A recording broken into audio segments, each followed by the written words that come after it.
অবস্থা হয়েছে দেখতে পাচ্ছি আমরা।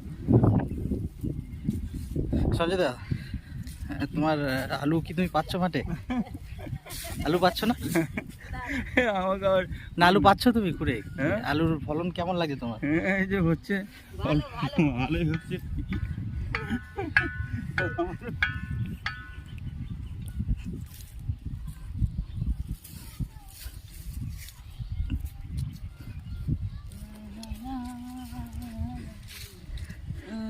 আর কি কি চাষ হয়েছে তোমাদের এখানে?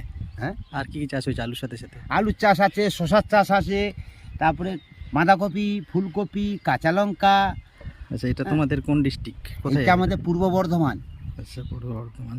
এই মাঠকে মাঠ কি সব আমরা কি এগুলো আলু আমাদের দেখাচ্ছি? এখানে মাঠকা মাঠ আলু, সবজি, ধান, শসা, তারপরে গম, বিভিন্ন রকমের চাষ আছে।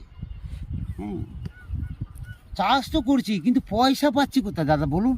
আমাদের পয়সা পাচ্ছি চাষে? হ্যাঁ, চাষে পয়সা চাষিরা পায় না, পায় ব্যবসাদাররা। যাক, এমনি শশা চাষ হয়েছে আপনার? হ্যাঁ, আরে বাবা দাদা কি বলবো, শশা একদম যাচ্ছাতে বাজার 8 টাকা 5 টাকা বলছি। মানে বলতে চাচ্ছেন শশার কোনো দাম নেই। শশারও বাজার নেই? শশারও বাজার আছে, আলুরও যাচ্ছাতে সেরকম? চাষিরা মরে গেছে। আলুরও সেরকম দাম নেই? আলুরও সেরকম মোটামুটি এখন আছে, কি হবে বলতে পারছি না। তবে আলুর যা পরিস্থিতি দেখছি এখন, তা আলুর তো মোটামুটি এখন ফলন দেখছি, কিন্তু বর্তমানে কি হবে বাজার এখন কিছু বোঝা যাচ্ছে না।